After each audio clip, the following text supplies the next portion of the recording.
ब्रेकनंतर आपलं स्वागत। पहलगाममध्ये कुटुंबासोबत फिरायला गेलेल्या पर्यटक आसावरी जगदाळे यांनी आपल्यासोबत बातचीत केलेली आहे। आसावरी जगदाळे यांच्या वडिलांवर गोळीबार करण्यात आला होता आणि त्यात त्यांचा मृत्यू झाल्याचं कळतंय। तर त्यांच्यासोबतच असलेले कौस्तुभ गणबोटे यांचाही मृत्यू झाल्याचं कळतंय। पहलगाम दहशतवादी हल्ल्यात मृत्युमुखी पडलेल्या संतोष जगदाळे आणि कौस्तुभ गणबोटे यांचं पार्थिव आज विशेष विमानानं पुणे विमानतळावर संध्याकाळी 6 वाजता आणण्यात येणार आहे।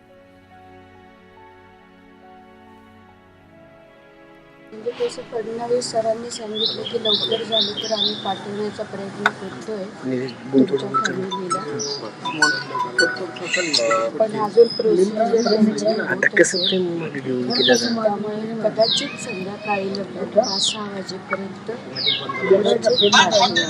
तुम्हाला जी माहिती दिली गेली त्यात नेमकं काय सांगितलं, किती जखमी आहेत, कोण सुरक्षित आहे, सध्या काय तिकडे परिस्थिती आहे? माझे दीर तर नाहीच आहे, इतर सदस्य पण त्यांची बायको आणि मुलगी सेफ आहे। आता जोरदार घोषणाबाजी करण्यात येते। अख्ख्या देशामध्ये नाही तर जगामध्ये संतापाची लाट उसळलेली आहे। आपल्याला माहिती आहे की कशा पद्धतीनं पर्यटकांना त्या ठिकाणी मारलं गेलं, जात विचारून, नाव विचारून, आधार कार्ड बघून त्या ठिकाणी मारलं गेलं। एक वेगळा पांडा पाडण्याचा प्रयत्न या ठिकाणी होतो आहे। मात्र एकंदरीतच केंद्र सरकार यावर ठोस पावलं उचलेलं। मात्र लोकांच्या काय भावना याविषयी माझ्यासोबत छत्रपती संभाजीनगरचे काही तरुण आहेत। दादा, काय म्हणाल? जी घटना झाली ती तर खूप वाईट झालेली आहे, काय म्हणाल? तिथं तर काय एवढे पर्यटक जातात फिरायला, पण ती दुर्घटना घटना झालेली आहे। हे अमित शहा आणि त्यांना याच्यावर निर्णय फास्ट घ्यायला पाहिजे आणि जे तिथं झालेलं आहे त्याच्यावर एकदम सर्वजण एक निश्चित करून आहे की बाबा एवढे तिथं आता अमरनाथची यात्रा सुरू होतीये। आम्ही 10 वर्ष झालं अमरनाथची यात्रा करतो, आमच्यावर बी असे हल्ले झालेले आहेत, आमच्या गाड्या बी फुटलेल्या आहेत। इथं काश्मीरमध्ये जायचं म्हणजे इतकं भीतीचं वातावरण झालेलं असतं तिथं, म्हणजे कधी काय होईल कधी सांगताच येत नाही। तिथं आम्ही 10 वर्ष यात्रा केलेली, आम्हाला अनुभव आहे त्याचा की बाबा आमच्या गाड्या फुटलेल्या, अक्षरशः आम्ही रात्रभर काय केलं पाहिजे सरकारनं तर तिथं ऍक्शन घेतली पाहिजे 100%। त्यांना तिथं मोदी यांनी तिथं पूर्ण ऍक्शन घेतलीच पाहिजे त्याच्यावर। पाकिस्तानला धडा शिकवण्याची वेळ आली, आलेलीच आहे, त्याचं 100% शिकवायला पाहिजे पाकिस्तानला धडा।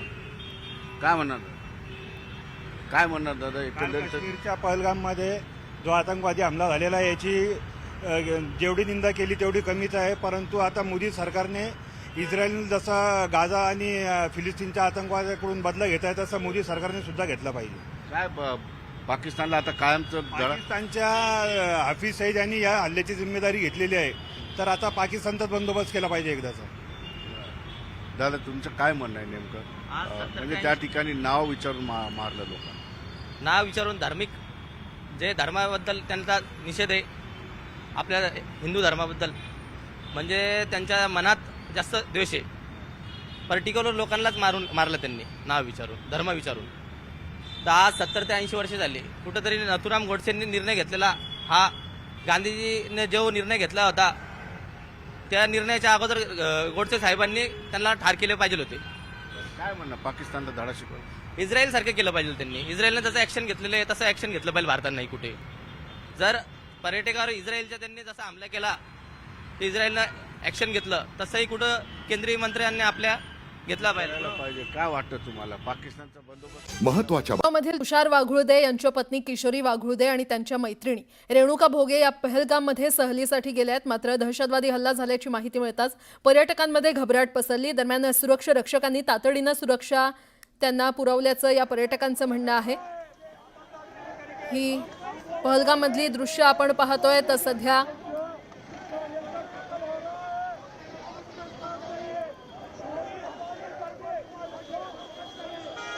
कशा प्रकारे हा मोर्चा काढण्यात येतोय आणि घोषणाबाजी करण्यात येते। काल जो नरसंहार झाला, काल जो भ्याड हल्ला करण्यात आलेला आहे, त्या पार्श्वभूमीवर त्याचा निषेध नोंदवण्यासाठी नागरिक आता रस्त्यावर उतरलेले पाहायला मिळत आहेत।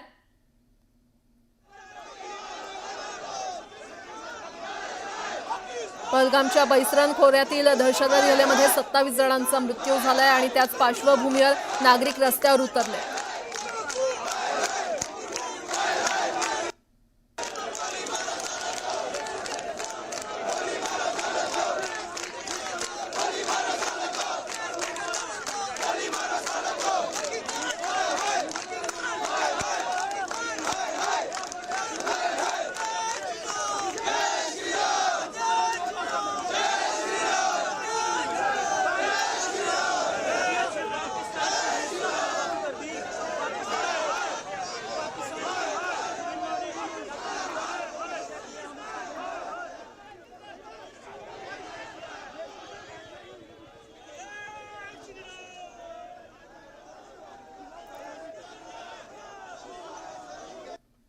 तर पाकिस्तानच्या विरोधात जोरदार घोषणाबाजी करण्यात येते.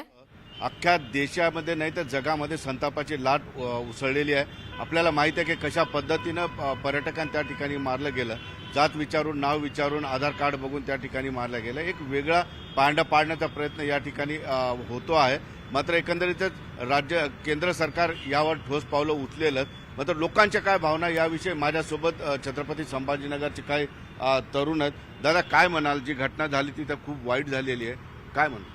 तिथं तर काय एवढे पर्यटक जातात फिरायला, पण ती दुर्घटना घटना झालेली आहे. हे अमित शहा आणि त्यांना याच्यावर निर्णय फास्ट घ्यायला पाहिजे आणि जे तिथं झालेलं आहे त्याच्यावर एकदम सर्वजण एक निश्चित करून आहे की बाबा एवढे तिथं आता अमरनाथची यात्रा सुरू होतीये. आम्ही 10 वर्ष झालं अमरनाथची यात्रा करतो. आमच्यावर बी असे हल्ले झालेले आहेत, आमच्या गाड्या बी फुटलेल्या आहेत. इथं काश्मीरमध्ये जायचं म्हणजे इतकं भीतीचं वातावरण झालेलं असतं तिथं, म्हणजे कधी काय होईल कधी सांगताच येत नाही. तिथं आम्ही 10 वर्ष यात्रा केलेली, आम्हाला अनुभव आहे त्याचा की बाबा आमच्या गाड्या फुटलेल्या. अक्षरशः आम्ही रात्रभर काय केलं पाहिजे सरकारनं तर तिथं ऍक्शन घेतली पाहिजे 100%. त्यांना तिथं मोदींनी तिथं पूर्ण ऍक्शन घेतलीच पाहिजे त्याच्यावर. पाकिस्तानला धडा शिकवण्याची वेळ आली. हा आलेलीच आहे, त्याच्या 100% शिकवायला पाहिजे पाकिस्तानला धडा. काय म्हणणार दादा? काल एकंदरीत काश्मीरच्या पहलगाममध्ये जो आतंकवादी हमला झालेला आहे याची जेवढी निंदा केली तेवढी कमीच आहे. परंतु आता मोदी सरकारने इस्रायल जसा गाझा आणि फिलिस्तीनच्या आतंकवाद्याकडून बदला घेत आहे तसं मोदी सरकारने सुद्धा घेतला पाहिजे. काय पाकिस्तानला आता कायमचं धडा? पाकिस्तानच्या हाफिज सईद यांनी या हल्ल्याची जिम्मेदारी घेतलेली आहे, तर आता पाकिस्तानचाच बंदोबस्त केला पाहिजे एकदाचा. दादा, तुमचं काय म्हणणं आहे नेमकं? म्हणजे त्या ठिकाणी नाव विचारून मारलं लोकांना.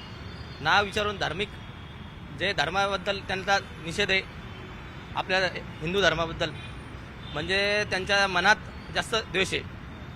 पर्टिक्युलर लोकांनाच मारलं त्यांनी नाव विचारून, धर्म विचारून. तर आज 70 ते 80 वर्षे झाली. कुठंतरी नथुराम गोडसेंनी निर्णय घेतलेला, हा गांधीजीने जो निर्णय घेतला होता त्या निर्णयाच्या अगोदर गोडसे साहेबांनी त्यांना ठार केले पाहिजे होते.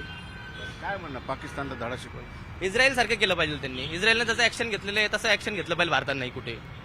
जर पर्यटकावर इस्रायलच्या त्यांनी जसा हमला केला तर इस्रायलनं ऍक्शन घेतलं, तसंही कुठं केंद्रीय मंत्र्यांनी आपल्या घेतला पाहिजे. काय वाटतं तुम्हाला?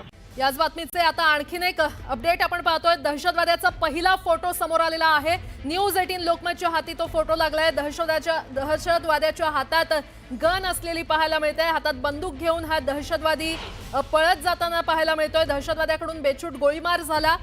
त्यानंतर या दहशतवाद्याचा हा पाठवून काढलेला फोटो सध्या समोर आलेला आहे. दहशतवादी हातात AK-47 ही गन घेऊन पळत असल्याचं समोर येतंय.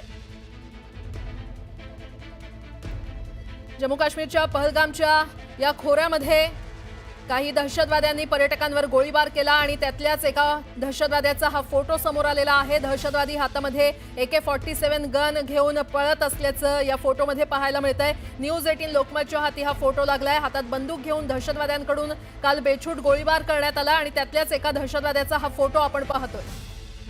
सध्या आपण पाहतोय तर पहलगाममध्ये ज्या प्रकारे हल्ला झाला त्यानंतर आता सर्च ऑपरेशन राबवलं जातंय. जवानांकडून या दहशतवाद्यांचा शोध घेतला जातोय. त्यांचा खात्मा करण्यासाठी आता भारत कशा प्रकारे पावलं उचलणार हे देखील पाहणं महत्त्वाचं ठरणार आहे. आतापर्यंत 27 जणांचा मृत्यू झालेला आहे. काही पर्यटक हे भीतीनं सध्या परतत असलेले पाहायला मिळत आहेत, कारण त्यांचा पुढचा टप्पा हा पहलगामचा होता. फिरण्यासाठी ते तिथे जाणार होते. मात्र ज्या प्रकारे काल नरसंहार झालेला आहे ते पाहता आता हे पर्यटक पुन्हा आपल्या माघारी घरी परतण्याच्या दिशेने निघालेले आहेत. पुन्हा एकदा जाऊयात आमचे प्रतिनिधी प्रशांत लीला रामदास अधिक माहिती देतील. प्रशांत. केंद्रीय गृहमंत्री अमित शहा हे पार्थिवांचे दर्शन घेण्याकरता तिथे दाखल झालेले आहेत. काल ज्या साधारणतः 27 पेक्षा जास्त पर्यटकांवरती जो निष्पाप पर्यटकांवरती दहशतवाद्यांनी हल्ला केला त्यामध्ये ते त्यांचे प्राण गमावले. आणि त्यानंतर महत्वाचं म्हणजे या सगळ्यांना श्रद्धांजली देण्याकरता केंद्रीय गृहमंत्री अमित शहा हे तिथल्या पोलीस मुख्यालयात दाखल झालेले आहेत. तिथून पोलीस मुख्यालयात ते श्रद्धांजली दिल्यानंतर बाजूलाच असलेल्या रुग्णालयामध्ये जेही जखमी आहे त्या जखमींची विचारपूस करण्याकरता केंद्रीय गृहमंत्री अमित शहा जाणार आहे आणि त्यानंतर ते पहलगामला जातील अशा प्रकारची माहिती पुढे आलेली आहे. महत्वाचं म्हणजे जर बघितलं एकीकडे बैठकांचे सत्र सुरू आहे, दुसरीकडे अमित शहा यांनी संपूर्ण पर्यटकांना दिलासा देण्याकरता आपल्या हातामध्ये धुरा घेतलेली आहे आणि ती रात्री उशिराच हे श्रीनगरला दाखल झाले. तरी श्रीनगरला दाखल होऊन त्यांनी सर्वात प्रथम तिथल्या सर्व ज्येष्ठ अधिकाऱ्यांची, उपराज्यपाल मनोज सिन्हा असो किंवा मग मुख्यमंत्री उमर अब्दुल्ला असो यांच्यासोबत बैठक घेतली. त्या बैठकीनंतर रात्री उशिरापर्यंत त्या बैठकीच्या सत्रात ते सहभागी होते आणि सकाळी त्यांनी बरं, पुन्हा प्रशांत एकदा माफ करा, थोडंसं थांबवतोय आपण. ही थेट दृश्य खरं तर आपल्या प्रेक्षकांना दाखवूयात. अमित शहा हे पोलीस कंट्रोल रूम मध्ये दाखल झाले आणि त्यानंतर आता ते जे पर्यटक मृत्युमुखी पडलेले आहेत त्यांना श्रद्धांजली वाहण्यासाठी तिथे पोहोचलेले आहेत. थेट दृश्य आपण पाहतोय. तर जम्मू काश्मीरमधील पहलगाम इथे पर्यटकांवर झालेल्या दहशतवादी हल्ल्यामध्ये 27 जणांचा आतापर्यंत मृत्यू झाला असल्याचं कळतंय. यामध्ये महाराष्ट्रातले देखील काही पर्यटक आहेत आणि आता केंद्रीय गृहमंत्री अमित शहा यांनी मृतांना श्रद्धांजली वाहण्यासाठी ते तिथे पोहोचलेले आहेत. पोलीस कंट्रोल रूममध्ये ते पोहोचले. जवानांकडून देखील त्यांनी अधिकची माहिती घेतलेली आहे, अधिकाऱ्यांकडून अधिकची माहिती घेतली आहे. सध्या ते मृतांना श्रद्धांजली देण्यासाठी अमित शहा तिथे पोहोचलेले आहेत. दरम्यान एकीकडे अमित शहा मृतांना श्रद्धांजली देत आहेत तर दुसरीकडे जवानांकडून या दहशतवाद्यांचा शोध घेतला जातोय. उरीमध्ये 2 दहशतवाद्यांचा खात्मा करण्यात जवानांना यश आलेलं आहे आणि पहलगाममधलीच ही थेट दृश्य आपण पाहतोय. पहलगामच्या जंगलामध्ये, या खोऱ्यामध्ये सध्या जवानांकडून हे सर्च ऑपरेशन राबवलं जात आहे. दहशतवाद्यांचा खात्मा करण्यासाठी जवान तिथे पोहोचलेले आहेत आणि त्यांचा शोध घेतला जातोय. दरम्यान काश्मीरच्या उरीमध्ये सध्या 2 दहशतवाद्यांना त्यांचा खात्मा करण्यात जवानांना यश आलेलं आहे.